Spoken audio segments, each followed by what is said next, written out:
রাজধানীর তেজগাঁও এলাকার পশ্চিম তেজতুরী বাজারে রাস্তার ফুটপাতে বৃদ্ধা মা অজ্ঞাত অবস্থায় পড়েছিলেন।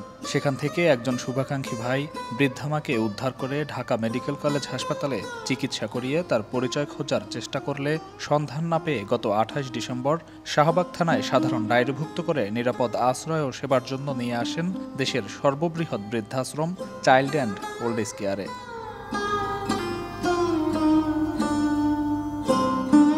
আমার নাম নাসিমউদ্দিন সাব্বির। এই মাকে আমরা পেয়েছিলাম তেজগাঁও থেকে, যে শাহিন মোল্লা ভাই পেয়েছিল। তারপর আমরা তার চিকিৎসা বাবদ যথেষ্ট আমাদের সাধ্যমতে চেষ্টা করেছি, আমাদেরকে সমাজসেবা ও সহযোগিতা করেছে এবং মিটু সামাদার একজন আমাদের অনুপ্রেরণা। সো হিসেবে আমরা এখানে রুগীটা দিয়ে যাচ্ছি যে আমাদের যে ফ্যামিলি খুঁজে পাই নাই, সেখানে এখানে থাকলে সবচেয়ে নিরাপদ।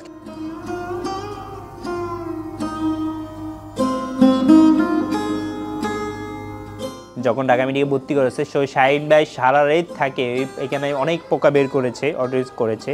পরবর্তীতে আমি ৪-৫ দিন পর সমাজসেবার মাধ্যমে জানতে পেরেছি যে এখানে একটা রুগী আছে।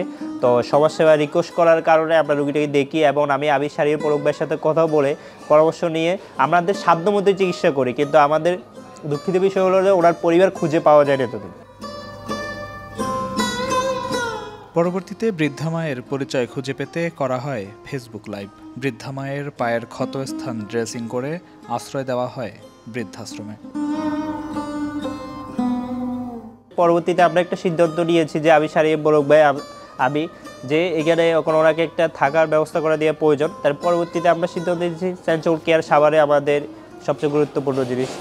চাইল্ড কেয়ার একটা আস্তে আস্তে বিশ্বাসের এলাকা। ২০২০ সাল থেকে আমাদের পলক ভাই রুগী দিয়ে যাচ্ছে। তো এখানে অনেক বৃদ্ধাবস্থা থেকে এই বৃদ্ধাবস্থা আমাদের বিশ্বাসের অনুপ্রেরণা। ডাক্তার দেখানো হয়েছে, ওনার পোকা বের করানো হয়েছে। তারপর আমরা আজকে আসার সময় শাহবাগ থানা থেকে জিটি করে এসেছি।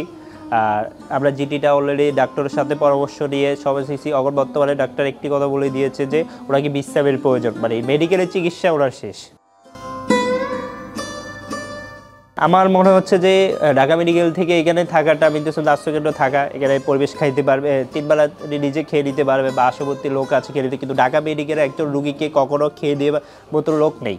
তো সেই জিনিসটা চিন্তা ভাবনা করে আমরা মনে করছি যে এখানে থাকাটা বেটার ভালো। প্রতিষ্ঠা সম্পর্কে যে হলো যে আমি 2020 সাল থেকে পেজটি ফলো করতেছি, দেখে আসতেছি।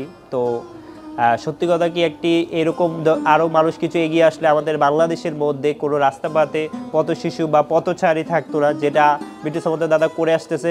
এই মিটু সামাদার মধ্যে কয়জন যদি করে আসতো তাহলে আমাদের মতন পথশিশু থাকে না। আমাদের দৃঢ় বিশ্বাস, বৃদ্ধা মা এখানকার সঠিক পরিচর্যা ও পরম মমতায় সুস্থ হয়ে ফিরে পাবেন তার হারানো পরিচয়।